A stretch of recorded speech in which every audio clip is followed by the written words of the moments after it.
Hello, everyone, and welcome to another segment of Service Animal Maximilian.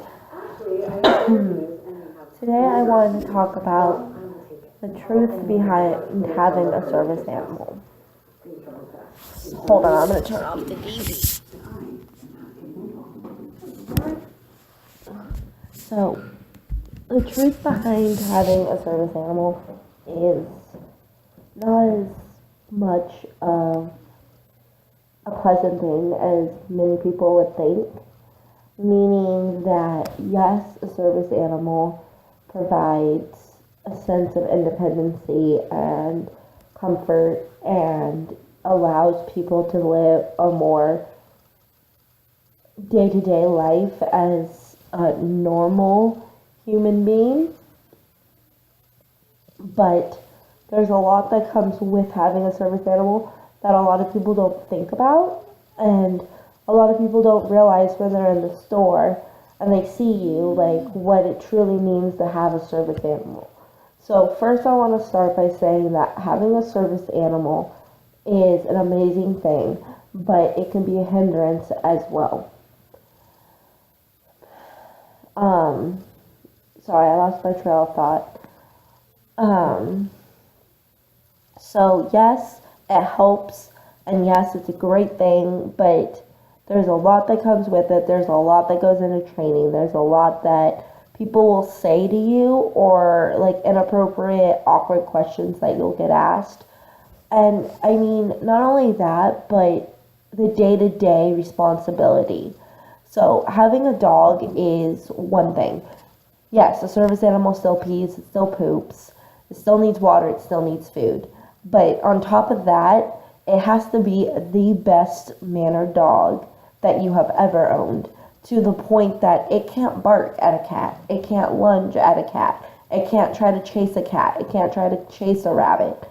It has to be right by your side at all times. It can't beg for the food that's on the floor and try to go after it. It has to walk right past it or lay on the ground with it right underneath them because somebody left food and a restaurant hasn't cleaned it up yet. The dog can't eat it.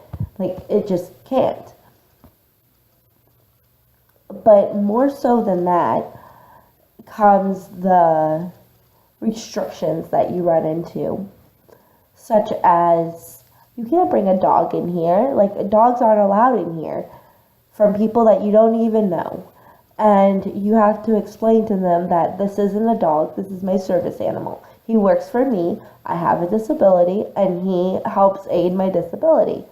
And then you get well, you look okay, you don't look sick, you don't look like you need a service animal, so why do you have one? And now you're in a hindrance of, do I answer the question and reveal my disability and explain something to some stranger that I don't even know? Or do I just walk away and not eat where I'm at, or go into the store that I was going to, or finish the errand that I'm just trying to run and get done with? Having a service animal means calling ahead of restaurants, calling ahead for your flights, calling ahead for your day-to-day shopping trips, calling ahead for all your doctor's appointments. Everywhere that dog goes, it means calling ahead and being like, I have a service animal, I'm bringing him, you cannot ask me for certification, and is there anything that I need to be aware of or something that I need to do to be allowed to bring him? For example, they can't deny access to you. That they cannot do. Legally, they cannot deny you access.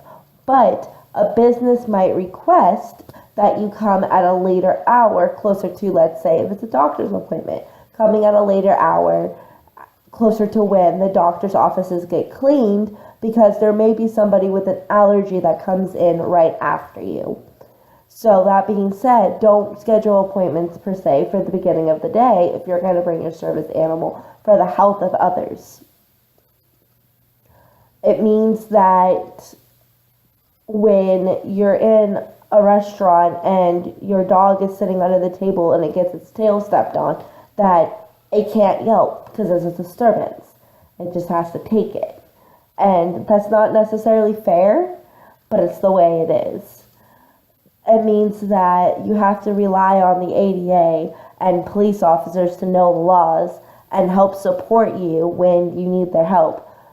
It means that you have to consistently, and I mean consistently, because this is something that I have a very hard time with, and this is why my dog is still in training. You consistently have to work with your dog every single day. Every day you're working with your dog, no matter how tired you are, no matter how sick you are, no matter how much you just want to sit on the couch and relax because your mental illness or your disability or whatever it is that's causing you to have a service animal is so bad that day that you physically and mentally cannot do anything. You just don't have the energy. Doesn't matter. You got to step up, get over it, and train. It's that simple. And it sucks and it's hard and you lose friends, you lose family, you lose loved ones.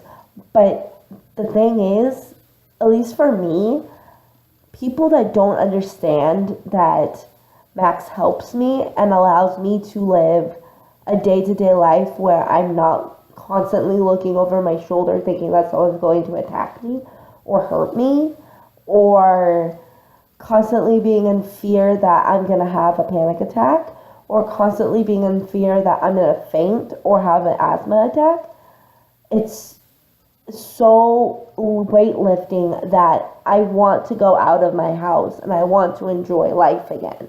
And I don't have to rely on my friends, my family, my boyfriend, and my loved ones to go with me every single place. I can get up and do it by myself. And that is what a service animal is about, is being able to live a day-to-day life and live it more normally. And I don't mean that, I'm not saying that people with disabilities aren't normal. That's not what I'm saying. What I'm saying is a disability can hindrance somebody to the point of it affects their day-to-day life. And under ADA, in order to have a service animal, it needs to affect your day-to-day life to a point that it's a hindrance. So that being said, if you have something that's so limiting and so hard to get through life, why would you question people? Why would you ask people with service animals or tell them, you look okay, why do you need a service animal? And you just need to know that even though people are like that, those aren't the people you need in your life. And if people can't understand why you need a service animal, then bye, see ya, hasta la vista. So, and if you can't get behind that and do that, maybe a service animal isn't the best for you, because you're going to lose friends, family, and loved ones. It's that simple. When I first got Max, a lot of my friends told me that I was okay for years and that I was fine growing up, and that why am I not okay now? Why do I need one all of a sudden? And to be honest, I grew up with dogs. I always had the support of a dog. And when things went bad, I always went to my animals. And not only that, but I had a support system that stuck with me and literally took me everywhere, stayed with me everywhere I went, walked me around. I constantly, I had boyfriend syndrome to the point that when I had a boyfriend, they literally would take care of me to the point that they walked me to class because I was too scared to walk from class to class alone. I couldn't walk around campus by myself. I was too scared. And growing up, I probably should have had a service animal, but I didn't know that you could have a service animal for psychiatric reasons at that time. It wasn't until I was older that I learned about psychiatric service dogs, and then I started doing my research and figured out that, yes, I am qualified as a disabled person. My anxiety and PTSD and everything else is bad enough that it hinders my lifestyle and it limits me. But I'm getting off topic, but I want you guys to know that no matter what, find a support system. There's plenty of groups out there that will help. Facebook has a bunch. Just Google whatever disability you have or type of service animal you have. Just like Google it, like for seizure alert, type in Google seizure alert peer groups and hundreds will pop up. For psychiatric, same thing. For medical alert, same thing.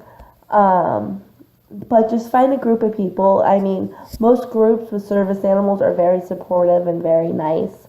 There's a couple of people that aren't, but that's just life. And yeah, I just want you guys to know that, like, it's not trendy to have a service animal. It's not fun. It's not cool. It's actually a hindrance in a way. And I'm not saying that I don't love Max, because I love him to death. I would never, ever want anything to happen to him. But it's hard on a day-to-day life to explain to people 5, 10, 100 times a day that I'm disabled. He's my service animal. No, you have to give me public access. It's a state law. Messing with a service animal, well, it's a misdemeanor. Please don't pet my dog. Please don't grab my dog. That can hurt him. Just like the day-to-day things that you have to deal with is very frustrating, and you should know that they come up and your dog needs to be what they call bomb-proof. So I just want to give a little like spiel about that. And if you guys have questions or want me to go more in depth and explain something to you, please let me know in the comments. I will totally do that. If there's any videos that you want to see, let me know. I'll make them. And yeah, comment, like, subscribe, and